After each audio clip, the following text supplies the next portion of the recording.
about all of our safety and freedom. Silicon Valley has showed us that time and time again, they are on a mission to aggregate data about human beings in order to manipulate and monetize human behavior. We are coming to a reckoning about how social media platforms did that. We are still to come to a reckoning about how AI companies will do that. Elon Musk and his stake and role in Doge connects directly to Elon Musk's stake and role in Grok through his company XAI.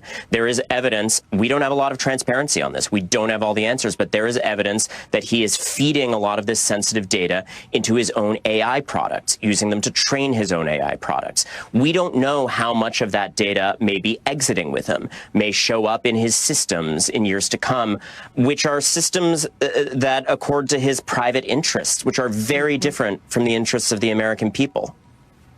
No question about it. And all those questions about where that data could be and go with some of these DOGE officials still in the government is a huge, huge, huge one. You did. I mentioned I reread this extensive profile. Everybody on our team reread it today. It's basically about how entangled Musk had become at that point in time with the national security apparatus of the United States. In some ways, how powerful he had become. I mean, obviously that entanglement has only grown deeper in many, many ways. I mean, and yesterday, Musk threatened to decommission the spacecraft that brought back 2 stranded astronauts. Unclear where that sits at this point, but that was a threat.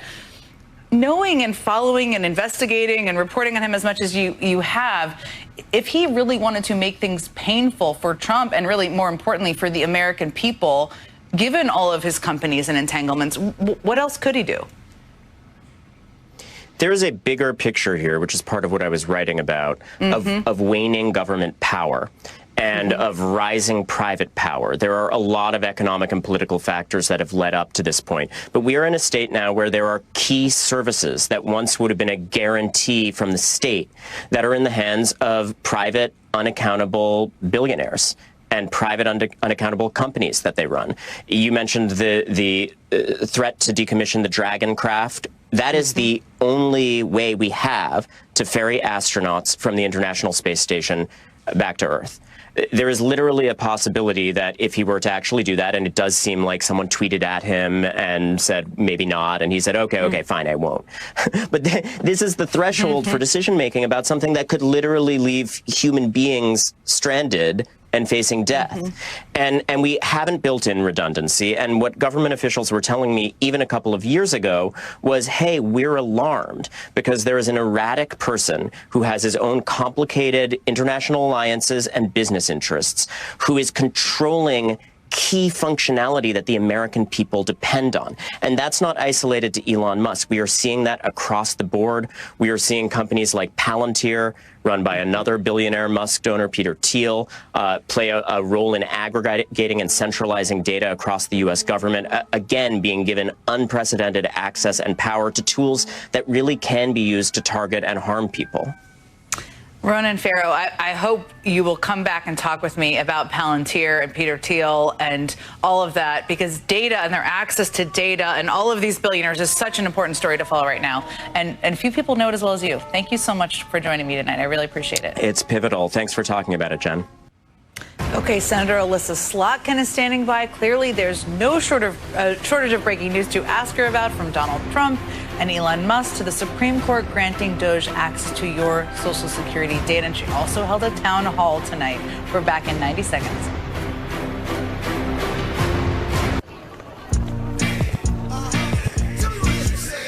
I see it. I like it. I want it. Yes, I do. With Chase, you can get a debit card for your kids' independence and parental notifications, so you can keep an eye on how they're using it. Still on budget. Control for parents, freedom for kids. That's family banking from Chase. Make more of what's yours. Look at this one under-eye bag. It's gone. There's this side and this side. 50 and haven't slept in weeks. 35 and fresh from a vacation. Have you seen these videos all over social media and said to yourself, how is that real? Well, it's real. It works in as little as 10 minutes, and these results are incredible. It's called Plexiderm, and it can change the way you look almost instantly. Plexiderm is clinically studied to help reduce the appearance of under-eye puffiness, wrinkles, and fine lines, giving you a more youthful look in minutes with results that last up to 10 hours. Oh my gosh. Wow. Who am I? Oh my God. I can't believe I have no lines in my face. I'm just in love with the mirror right now. These results are remarkable, so don't wait. Try clinically studied Plexiderm today for just $14.95. Visit plexidermtrial.com or call the number on your screen.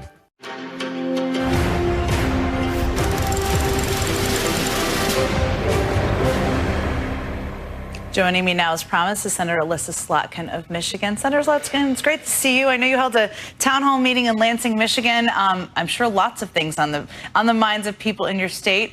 I wanted to start, and maybe this was on their minds, I don't know if it broke through yet, but I wanted to start by asking you about the emergency ruling by the Supreme Court allowing DOJ to get access to sensitive personal data at the Social Security Administration. I find this incredibly alarming.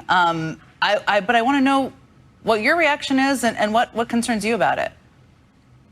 Yeah, I mean, I think for me, we've watched as they've gone into all the different agencies and departments and at different levels tried to get all this information. It was very upsetting to see it happen, get a court and sort of endorsement about it. And your last guest, I mean, laid it out better than I could. We're just, what are they going to do with the data? Your personal information, your medical records, your tax information, your family situation. I think it's just for the average person, they don't have the total understanding of what is even possible to use with that data. So I think it just gives people the heebie-jeebies. And obviously with everything going on with Musk, this is just a strange time to be thinking about giving more data over to the entity he was running. No question about it. And heebie-jeebies is a good way of describing it. I'm going to use that. You look at, I think right now it's of course fun and sometimes funny to talk about this feud, but there are real implications. And one of them that I think you can speak to better than almost anyone is the national security lens. I mean, there have been sort of some strange reactions in my view. I mean, Medvedev of Russia was joking about intervening in the feud. There was a lot of response from Russia. How do you think about the national security implications? I mean, Musk has been using the State Department to get more contracts. Does it impact that? Is the Russia reaction weird? What do you think?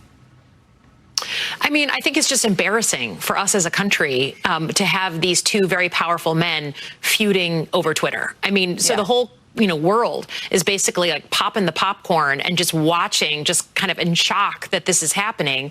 But I think the implications are serious. First of all, whether you're an adversary or a friend, you're looking at this kind of breakup and saying, like, is this for real? Is this like the serious American government that I kind of once dealt with? And just questioning our stability, frankly, right? I mean, what does it say when a president is bothering to get in a feud like this online?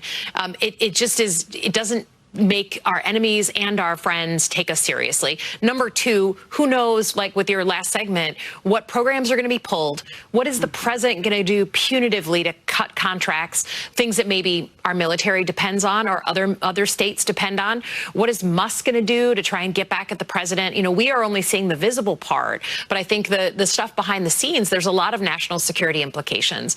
And then I just, if you're sitting in some capital somewhere trying to decide how to engage the United States, you look at what's happening right now and you say, like, I just can't predict what the most powerful country in the world is going to do. Like, I just don't know. Are they going to love it? Are they going to hate it? Are they going to turn against me? So it does nothing good for our role as a global leader. It diminishes us. It embarrasses us, and then could actually have real national security implications. No question. There's such a barrage of news, I feel like, every day, including Fridays. You just held a town hall with constituents in Lansing, Michigan. What came up there? I mean, what is most on their mind? Sometimes it's aligned with what's happening in D.C., and oftentimes it's not. I mean, I got to tell you, most of the people there were worried about what's going to happen with healthcare, with like food. the price of food, obviously, but SNAP and SNAP benefits. We had a woman get up and say, I have a family member that I'm responsible for. She's on Medicaid. She's on SNAP. What exactly is going to happen? And so I think it's kind of sinking in for people that with the big, beautiful bill, it doesn't matter who you are. If this bill goes through, you're either going to be at risk of losing your health insurance, or the price of your health insurance is going to go up. And I don't know a single American who thinks that we're paying too little for our health insurance. And I think that was what was sinking in for the audience. That was the nature of their questions. And they want to know, are we going to be okay? I mean, every question sort of had this sort of color to it, just like, are we going to get through this? How are we, especially in a place like Michigan, where we're Democrats and Republicans living in the same neighborhood, in the same house, how are we going to get through this? Like, what's the light through the tunnel?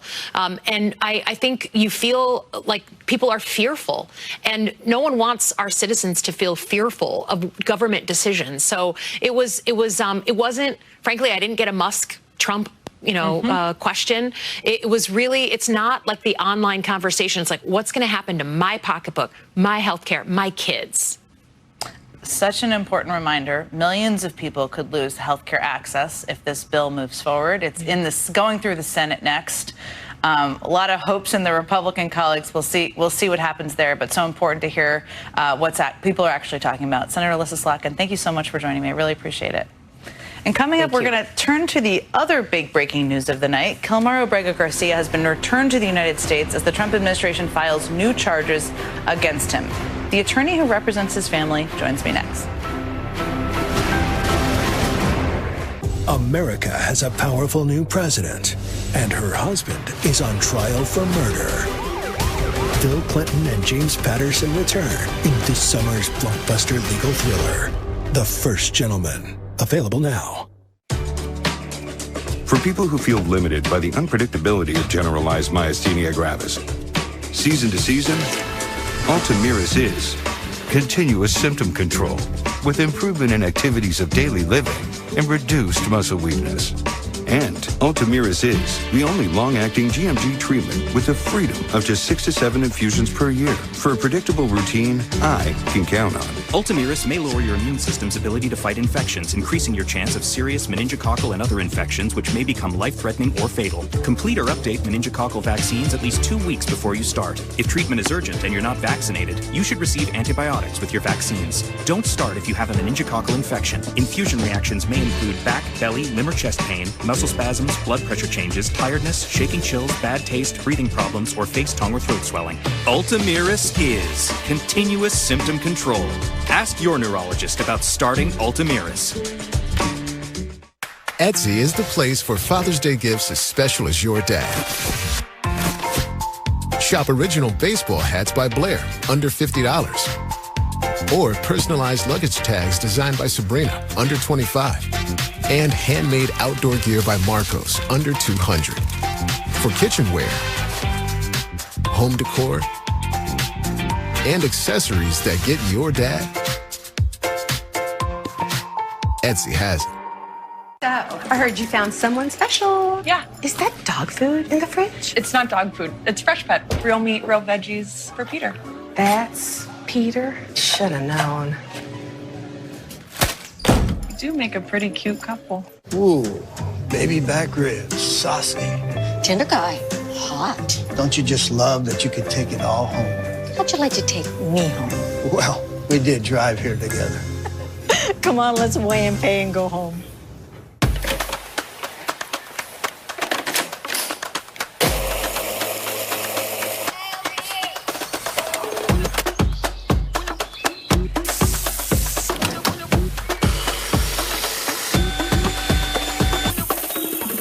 Do it all with Steel Battery. Don't miss Steel deals. Now is the best time to save big on over 40 hardworking Steel tools. Hurry into your local Steel dealer or shop online. They are trying to shut down this legal loophole to get 100 milligram generic Viagra or 20 milligram generic Cialis delivered to your door for just 87 cents in less than 2 minutes. Do this. First, scan the QR code to go to getfridayplans.com. Then, you select if you need generic Viagra or Cialis, the quantity you need, and the dosage. I'll pick 100 milligram, thank you very much, and then their system will see if you qualify. Give it a second to find the best deals, and boom. Look at that. 87 cents for each 100 milligram generic Viagra tablet. 20 milligram Cialis is the same price. The prescription and shipping are free. Scan the QR code to go to getfridayplans.com and see for yourself. Don't wait. Scan the QR code or go to getfridayplans.com now. What is the mood inside DOJ? There are real fears. There are fears of political violence, retribution. Does that end up making the United States less safe? The Weekend, Saturday and Sunday mornings at 7 on MSNBC. MSNBC Premium gives you early access and ad-free listening to Rachel Maddow's chart-topping series, MSNBC original podcasts, exclusive bonus content, and all of your favorite MSNBC shows now ad-free. Subscribe on Apple Podcasts.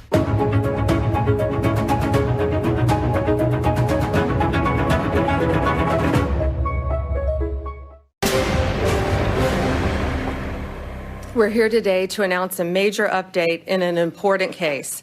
Abrego Garcia has landed in the United States. For months now, people around the country have waited to hear the Trump administration say those words. I mean, it has been 86 days, believe it or not, since Kilmar Abrego Garcia was arrested by ICE while driving his 5-year-old autistic son home from his grandmother's house. It has been 83 days since the Trump administration sent Abrego Garcia to a notorious prison in El Salvador due to what they later admitted in court was an administrative error. 82 days ago, Kilmar Abrego Garcia's wife spotted her husband among the men in a video tweeted out by the president of El Salvador. No U.S. official notified her that her husband had been flown out of the country and put in an El Salvadoran maximum security prison.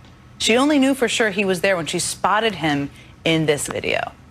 At the point when Mr. Abrego Garcia was taken to this notoriously brutal prison, he had never been investigated for any crime, let alone charged or convicted. The Trump administration simply accused him of being a member of the gang MS-13 without real proof. When asked to justify this case, President Trump himself waved around an obviously doctored photo of Mr. Abrego Garcia, claiming that was his proof that he was in a gang. The reality is, when the Trump administration sent Abrego Garcia to El Salvador, they did not actually have any reason for doing so. Because in 2019, an immigration judge granted him a legal status that let him live and work in the country legally. 57 days ago, the Supreme Court ruled, without dissent, by the way, that Abrego Garcia's removal to El Salvador was in fact illegal. And the court ordered the Trump administration to facilitate his return. But the Trump administration wouldn't do it. They insisted that was because he was in El Salvador. The issue was diplomatic, they said, and not something they could control. They insisted repeatedly there was no way to bring him back, that it was completely outside of their control. 29 days ago, this was the stance of Trump's Homeland Security Secretary. There is no scenario where Abrego Garcia will be in the United States again. Today, that changed. Today, the Trump administration did bring Abrego Garcia back, but they didn't do it to comply with the Supreme Court's orders. Today, they brought him back to the United States to criminally charge him with human trafficking. The allegations the Justice Department laid out against Abrego Garcia today are incredibly serious, but they are also just allegations. He could have done all of these things they allege. He also could be completely innocent. That is why in this country you are supposed to have due process. Before you are punished for a crime, or you are supposed to have your day in court. You are supposed to be tried and convicted if you are guilty by a jury of your peers. Kilmar Abrego Garcia was sent to prison in El Salvador without any of that. And ABC News reports tonight that the allegations Abrego Garcia was charged with today stem from an investigation that started in April, which, by the way, is the month after the Trump administration sent him to El Salvador. This is what American justice looks like.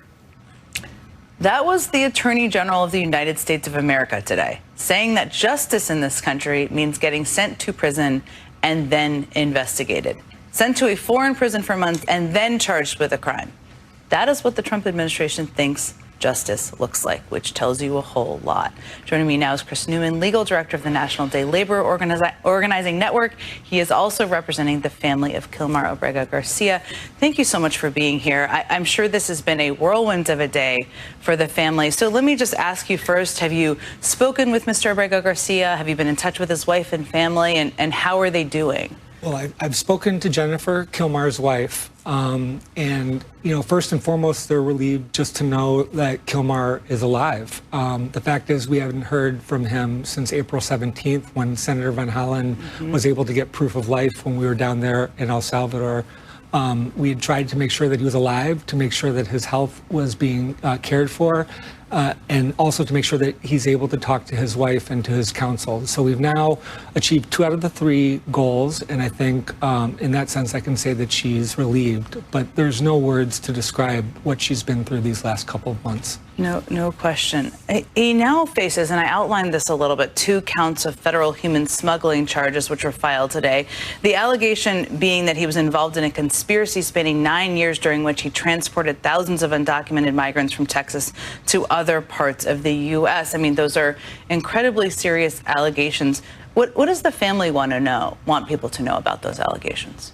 Well, we just want him to get a fair trial. Up until now, the Trump administration has been litigating this case on the Sean Hannity show, on Fox News, from the lectern from where you used to work, with an unprecedented campaign of defamation, calling him all kinds of names. And all we've asked for was for Kilmar to be able to present his own defense of himself. And so it's clear he hasn't been getting a fair trial in the court of public opinion yet, but now he'll soon get his day in court. And just like Senator Van Hollen has said, the administration will have to put up or shut up in court. I do think it's interesting to note that the administration has called him every bad name in the book. They've called him a terrorist, they've called him a criminal mastermind, a gang member, and this is the charge that they land on, a charge that he was, investigated for when he was pulled over and released for as well. So it does appear that we're sort of in an upside down world where, they first send you to a prison with a life sentence and then bring you back for a trial. And despite what the Attorney General says about what justice looks like, she doesn't get to make that call. No, she doesn't. I want to ask you about the timing. There's a couple of timing things here that are very questionable and concerning. One is that the investigation started, according to a report by ABC News, long after he had been sent to El Salvador. And the other is that this indictment is about 2 weeks old, as I understand it, and they just released it today. I just asked you 2 timing questions, but tell me what your reaction is to both of those. Well, I'll add a third timing element, which is that the former head of the criminal division of that U.S. Attorney's Office resigned on the same day that the grand jury was impaneled, sort of implying that he wasn't willing to put his name on that. What do you know about that, or why he resigned? Boy, I wish we knew more. The timing is suspicious, just like these allegations, and I do think, again, it questions the credibility of the charges that were leveled against him today.